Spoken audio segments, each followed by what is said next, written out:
tempat teraman dan terpusat untuk mencari intelektual. Sebenarnya kalau yang saya beranggapan kuliah itu sebagai tempat itu aja. Karena berdasarkan pengalaman juga kakak kelas saya, terus kakak saya sendiri juga. Apalagi kalau masuk ke kuliahan yang akreditasinya tinggi ya. Apalagi kalau kalian berorganisasi atau enggak berhubungan sama fakultas-fakultas orang lain gitu. Itu kalau kalian mau nyari intelektual, dan ini bagus buat orang yang mau bisnis konsultasi. Kalau kalian yang punya minat di bisnis konsultan, kayak konsultan pendidikan, konsultan keuangan, konsultan usaha, lebih baik cari intelektual dulu di bisnis, karena dia bisnis berbasis teori. Tapi kalau misalkan pengen bisnis berbasis sales aja, kayak misalkan restoran, kafe, atau nggak jual barang online, langsung boleh bisnis dulu. Tapi kalau mau nyari intelektual sebenarnya nggak perlu di kuliah, tapi terpusatkan kepada kuliah. Karena kan apalagi yang tadi saya bilang, kuliah tuh tempat orang yang berusaha gitu. Kalau ujian, atau apa, pasti orang-orang terpilih gitu yang masuk. Kecuali ya kuliahnya yang swasta gitu, atau nggak yang terbuka gitu, yang mudah. Mungkin itu aja. Baik, kakak yang lain bisa menjawab. Kak Gatan mungkin, Kak Risa. Kalau tambahan nih, buat saya juga tim kuliah dulu sih. Karena kalau buat saya, kan misal saya nih, Anda insya Allah udah nemu bakatnya di periklanan gitu ya. Ketika saya mau memulai usaha itu, menurut saya masih perlu kompetensi, di mana kompetensi saya diakui dengan kuliah dan sertifikasi kompetensi. Nah, di situ baru bisa benar-benar mulai kerja. Tapi kalau harapan saya, selain kuliah itu adalah bentuk dari menjadi master di bidang bakat saya, selain itu, kalau misalkan saya memang bisa, harus bisa sih sebenarnya. Saya pengennya kuliah dengan uang sendiri kayak gitu. Tapi mungkin ada teman-teman yang lain yang harus kerja dulu baru kuliah, bisa menjawab juga.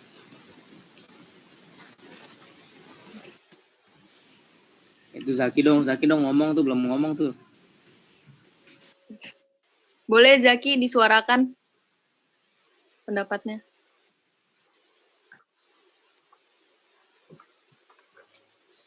Ya, assalamualaikum warahmatullahi wabarakatuh. Waalaikumsalam. Di sini saya milih bisnis dulu karena buat kedepannya kalau milih bisnis dulu kayak lebih terjamin aja sih kerjanya gitu. Jadi kayak dari awal kita udah nentuin mau bisnis apa, jadi kedepannya udah tinggal ikut aja lah gitu. Terima kasih. Mungkin bantuin ini aja ya, bantuin ngelurusin sama ngejelasin yang pendapat Zaki. Mungkin yang dimaksud Zaki itu tahu ilmu praktek. Karena ilmu praktek itu untuk praktek, sedangkan ilmu teori untuk praktek, ya kan? Paham nggak di sini? Ini aja udah 2:1. Ilmu praktek atau ilmu yang kita pelajari secara langsung digunakan untuk praktek selanjutnya, sedangkan ilmu teori akan digunakan untuk praktek juga gitu kan. Jadi ujung-ujungnya juga pada hal praktek. Jadi menurut saya orang yang langsung terjun ke lapangan akan lebih handal akan lebih handal mengkondisikan dan mengatur segala hubungan di lapangan tersebut timbang orang yang ngawang-ngawang doang pakai teori. Tapi risikonya apa? Orang praktek biasanya sakitnya 10 kali lipat lebih sakit ketimbang orang yang prediksi sebelumnya atau orang teori. Tapi nanti lewat pengalaman sakit tersebut bakal jadi orang kebal. Bagus itu. Setuju. Betul. Benar. Betul. Oke, terima kasih. Mungkin selanjutnya Kak Arsyad dan Kak Gita bisa menjawab, kuliah dulu atau langsung kerja? Langsung berbisnis. Kalau saya bisnis dulu. Karena kenapa Kak? Ada alasannya atau? Karena kalau misalnya bisnis dulu, buat perbanyak pengalaman aja sih. Kayak kita kan udah berani berkomunikasi sama orang-orang yang belum kenal. Jadi punya mental yang cukup lah buat masuk ke dunia kampus. Oke. Makasih Zeva. Ya. Boleh dilanjut. Kalau saya jawabannya. milih bisnis dulu sih, karena dengan pengalaman-pengalaman yang ada di pengalaman bisnis itu bisa menyiapkan kita untuk masuk ke jenjang perkuliahan. Karena setahu saya dari cita-cita kakak saya dan orang tua saya bahwa dunia perkuliahan itu sangat keras gitu kan. Jadi banyak pemikiran-pemikiran yang kalau misalnya mental kita nggak kuat bisa muter kemana-mana gitu. Bisa jadi sesat dalam tanda kutip dan yang lain-lain. Mungkin begitu. Oke, baik, makasih. Mungkin dari Kak Widya ada pertanyaan buat semuanya. Silahkan, Kak. Kak Faki kayak mau jawab nih. Boleh Faki dijawab. Insyaallah. Belum ya? Faki. Udah. Saya milih bisnis dulu karena dari bisnis tuh saya insya Allah bisa biayain kuliah saya sendiri. Soalnya saya utamain kebahagiaan orang tua dulu. Ya. Terima kasih. Terima kasih. Oke. Faki grogi banget tahu.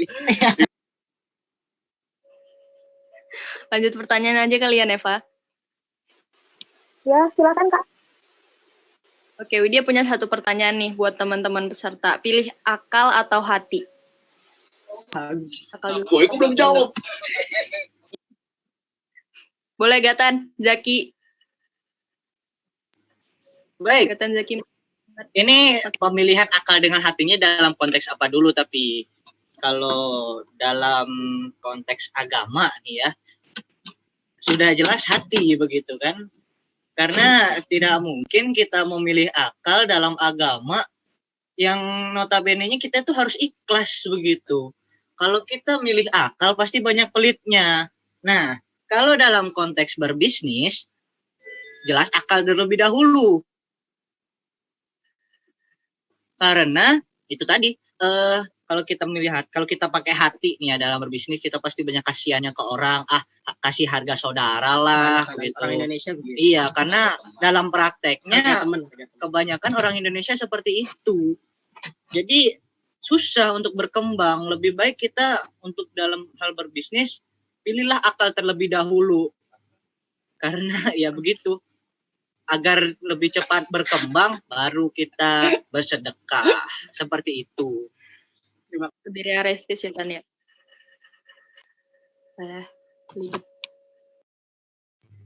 Apa tadi?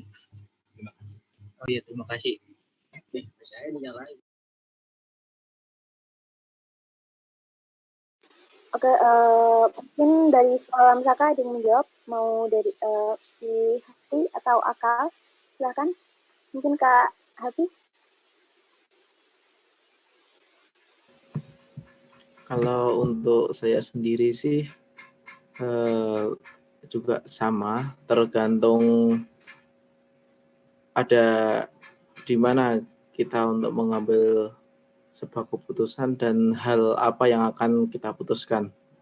Kalau urusan duniawi sih nggak semua juga pakai akal dan nggak semua pakai hati. Kalau dengan saudara sendiri kita lebih menggunakan hati, tapi kalau untuk berbisnis, untuk hal yang lebih ke materi pasti menggunakan akal. Sedangkan silakan Kak, bisa dilanjutin. Ya, Fis, lanjutin aja. Lanjutin kalau, aja, Fis. Kalau untuk urusan akhirat kan kita tergantung dengan kepercayaan kita masing-masing. Jadi nggak mungkin juga kita pikir menggunakan akal, pasti menggunakan hati. Karena nggak semua hal yang berhubungan dengan agama itu bisa difikirkan menggunakan akal. Mungkin cukup sekian. Mungkin Kak Fahri bisa menjawab, enaknya apa nih Kak? Hati atau akal?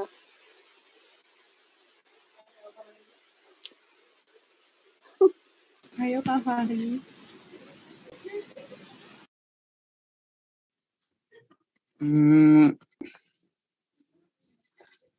Ini tentang kalau saya ke dunia bisnis itu lebih memilih ke otak dulu sih. Jadi akal ya. Iya. Mungkin ya akal dan tadi pertanyaannya akal dan hati. Mungkin maksud dari hati itu lebih ke perasaan gitu. Koreksi aja tadi kalimatnya ada yang Ini salah. pertanyaan yang mantep nih. Relasi atau pencapaian dulu? Anak-anak SBM udah sempet jawab. Relasi atau pencapaian dulu? Mana yang lebih dominan dan paling efektif? Buat ngembangin ini ya, ngembangin macam-macam, ngembangin diri lah terutama. Relasi. Kalau saya relasi. Relasi kakak. Harus ada Relasi, dua, kakak. harus ada dua. Relasi. Karena dua-duanya benar, nggak ada Iya, yang begini. negatif sebenarnya. Begini. Ada yang bela pencapaian, ada yang bela relasi. Jangan satu pihak cemen kalau satu pihak. Kasih gatan lu. Begini. Sebetulnya Ayo, di ayo. antara dua itu seberantem kenapa? Antara dua itu sebetulnya sama-sama baik.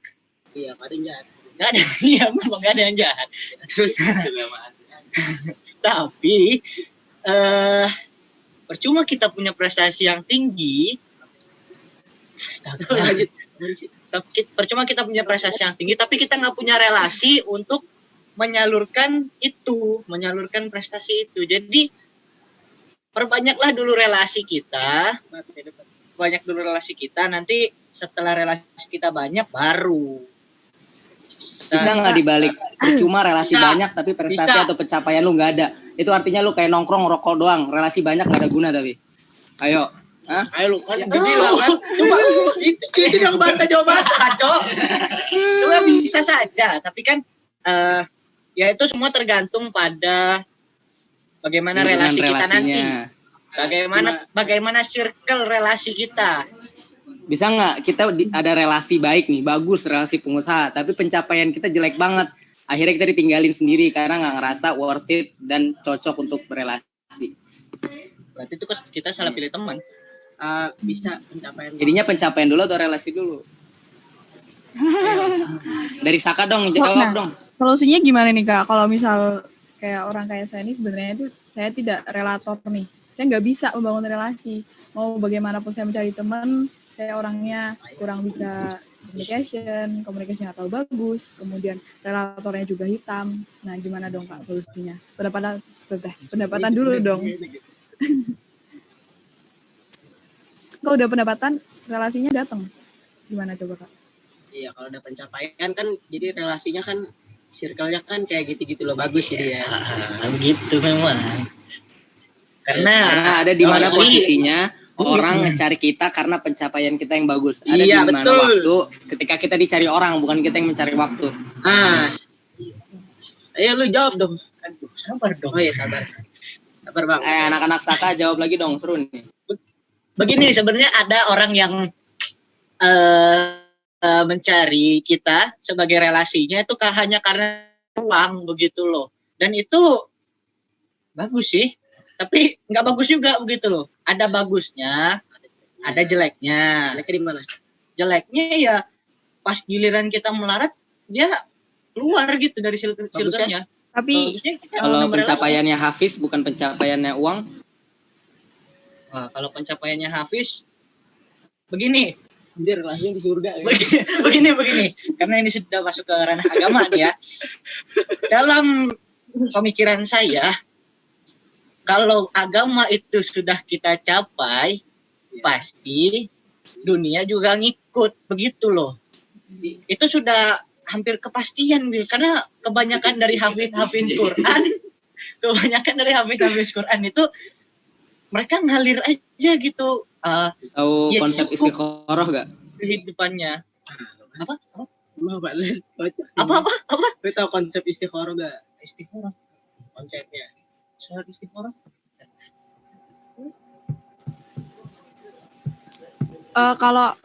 Kalau misal orang datang karena pencapaian kita nih Kak, kan berarti dia maksudnya bukan karena uang tapi karena pencapaian kita. Berarti kan dia ngerti dong kompetensi kita nih bagus. Nah, ketika nanti uang kita jatuh, bukannya relasi itu bakal membantu ya, maksudnya ketika aku jatuh nih, saya jatuh. Tapi mereka orang-orang ini tuh tahu saya tuh ahli, saya tuh kompetensi. Pasti mereka juga akan berguna nggak sih Kak? Maksud saya tergantung dari niat mereka. Nah, karena mereka tuh mandangnya karena pencapaian saya gimana? Iya. Kebanyakan begitu. Orang pada awalnya mereka kayak mengayomi betul gitu kan, kayak benar-benar sayang lah, dalam tanda kutip sayang sama kita. Terus giliran dia sudah di atas kita, dia menjatuhkan kita sejatuh-jatuhnya sampai bawah. Kebanyakan begitu. Cuman ada juga yang enggak begitu. Gitu. Tapi saya pernah lihat film nih Kak. Jadi ada orang, dia itu sama sekali nggak bisa hubungan sama orang lain. Maksudnya relatornya jelek, dia nggak punya relasi. Tapi waktu dia sempat naik, orang-orang tuh mengerti kompetensinya ini bagus banget.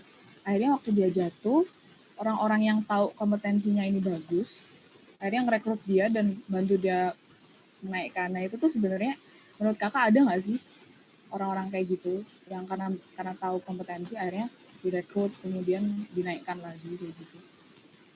Ada, tapi lebih bagus didirin usaha sendiri aja daripada ikut usaha orang. Sebenarnya gitu kalau secara saya, karena nanti kita dimanfaatin keahlian kita sama orang lain buat nyari duit mereka. Tapi kalau orang yang nggak bermasalah untuk dimanfaatin kan sebenarnya nggak apa-apa Kak. Gimana? Iya nggak masalah, tapi kalau saya sih nyeri hati. Tapi begini, kalau misal kita dimanfaatin sama orang, justru nggak baik gitu loh.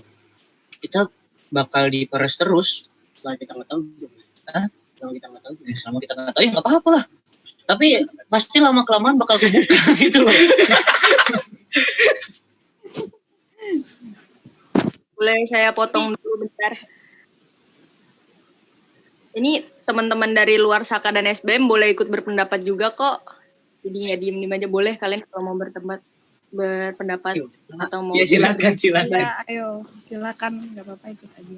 Terima kasih, silakan dilanjut. Cuman apa namanya? Kalau misal orang itu, aku tahu nih aku diperes, tapi aku dapat uang banyak, gimana Kak? Maksudnya berarti kan dia nyadar, dia tahu kalau dia dimanfaatkan dan dia tidak apa-apa dengan itu, berarti nggak apa-apa kan ya? Lagi win-win sih nggak masalah sih. Level kita nggak bakal naik. Level pengetahuan ataupun level pengalaman kita nggak bakal naik. Stuck aja di situ-situ aja. Dan kita nggak bisa kayak membuka achievement baru di hidup kita. Nggak bisa membuka wawasan, nggak bisa membuka pengalaman baru di hidup kita. Kita bakal stuck aja di situ. Gitu. Maaf Kak, mau tanya. Berarti kalau orang mendekati kita karena pencapaian kita, berarti dia gak tulus gitu atau gimana? Maaf, boleh diulang? Kalau masalah tulus mah masalah ini ya kepribadian sama masing-masing orangnya. Cuman sebenarnya gak ada masalah juga karena ada orang tuh ada yang hidup dia perlu orang, ada juga orang hidup yang nggak perlu orang gitu. Sebenarnya nggak salah jadi karyawan juga kalau kalian nyaman di situ, kalian nyaman posisinya, kalian dapat gaji per bulan atau nggak dapat kepastian gitu. Nggak ada salah dan nggak ada jeleknya. Menurut saya sama-sama usaha sama karyawan itu menurut saya sama aja karena tanpa karyawan nggak ada usaha, tanpa usaha nggak ada karyawan gitu. Nggak ada saling kasta tingkatnya lah. Cuman kalau usaha gini. Kalau usaha kalian bisa begini, tiba-tiba begini langsung jatuh. Tapi kalian bisa lebih kaya dari yang karyawan tadi. Sedangkan kalau sementara kalau karyawan kayak gini, terus bisa naik karena naik gaji. Kalau karyawan kan kayak gitu. Sedangkan kalau pengusaha atau usaha, dia bisa turun, drastis banget turun. Tapi sewaktu-waktu dia bisa juga 2 kali lipat naik daripada karyawan. Sebenarnya nggak ada yang salah dari kedua itu. Kalau kalian ingin hidup di jalan karyawan atau jalan profesionalis atau karir, gak ada masalahnya. It's your own life. Jangan sampai orang nentuin.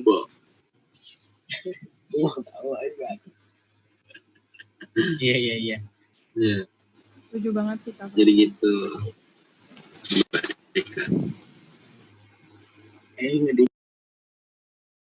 Ayo mungkin kakak eksternal yang lain, Kak Yulia Handayani, Kak Tifal, Kak Indrawan, atau yang dari tadi belum on cam dan belum ngomong mungkin Kak Adi Santoso, Kak Sakaras,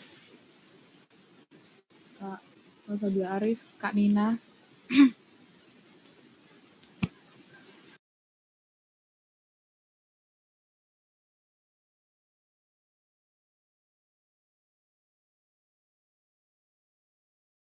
Oh iya, kepada moderator, Kak Widya dan Neva, karena udah jam 11 nih, gimana kelanjutannya? Mau dilanjut dulu atau gimana? Mungkin Akbar ada sharing-sharing. Akbar. 30 boleh. Sebelum tutup kasih kesempatan yang belum ngomong sama sekali aja. Akbar kayak mau ngasih Mungkin Akbar mau sharing dulu. Akbar mau sharing. Langsung kabur. Asal kabur dia.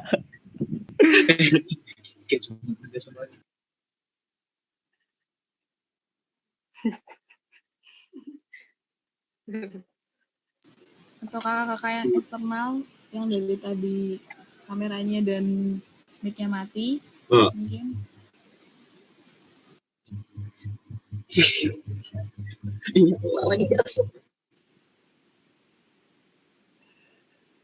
Ibunya nggak kelihatan.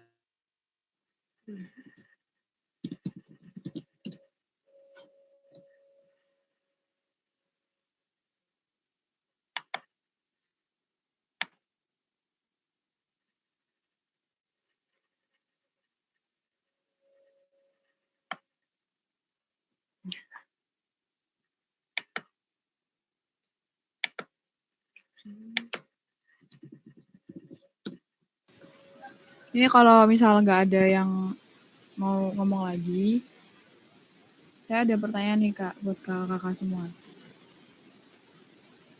Kira-kira pilih kerja, banyak uang, kemudian tunjangannya tercapai, tunjangannya terpenuhi, kemudian dan terjamin, atau pilih passion kakak-kakak semua di sini, tapi pendapatannya nggak pasti, kemudian belum tentu sukses. Nah, buat semuanya nih, kira-kira ada yang mau jawab?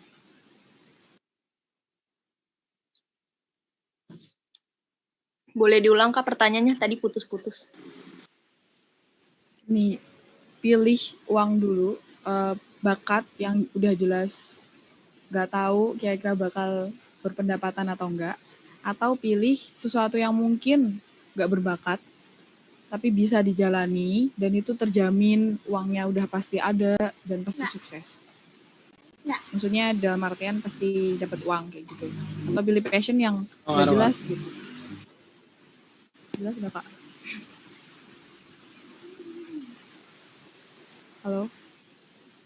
Jelas, Kak. Oke, ada yang mau menjawab mungkin? Nggak semuanya harus jawab sih kalau bisa. Maksudnya harus ada yang berpendapat.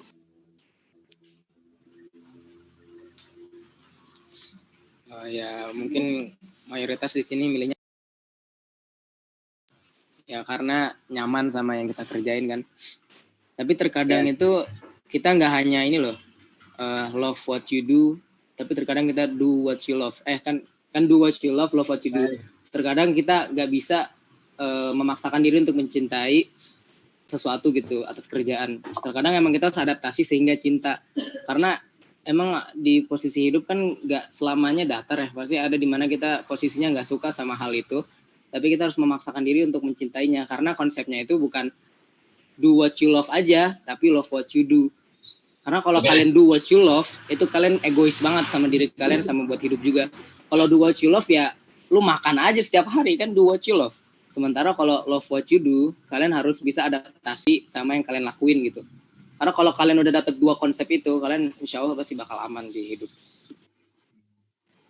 Tapi kalau misal saya dulu tuh pernah berpikir gini sih Kak, saya tuh jadi masuk lewat jalur konvensional aja, jadi PNS, hidupnya terjamin, pasti dapat uang, tunjangan pensiun juga pasti dapat. Tapi saya nggak bisa kerja yang under pressure yang too much dan di perkantoran.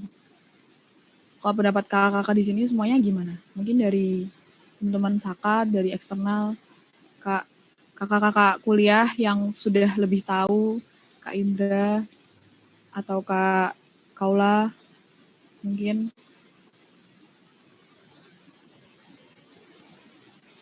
Atau kakak-kakak yang dari luar, Kak Yulia, Kak Tifa mungkin. Kalau dari saya sih boleh langsung aja, boleh langsung terjun. Tapi misalkan kalau nggak suka sama yang, misalkan pengen bikin usaha atau bisnis gitu, minimal punya waktu 3 bulan atau setengah tahun buat jadi karyawan, ngerasain under pressure. Karena dengan kayak gitu kita jadi memahami, jadi punya simpati ke orang. Kalau misalkan kamu pengen langsung mulai usaha atau ngerjain sesuai passion ya, minimal ada jangka waktu buat ngerasain ditekan sama orang, karena nanti kamu lebih simpati gitu ke orang lain.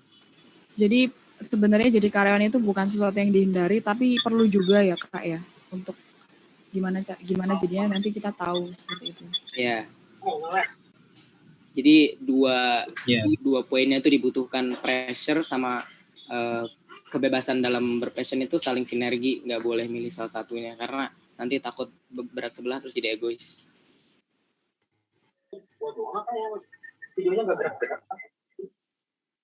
Kakak-kakak lain mungkin, atau silakan saya serahkan lagi kepada Kak Widya dan Eva. Kalau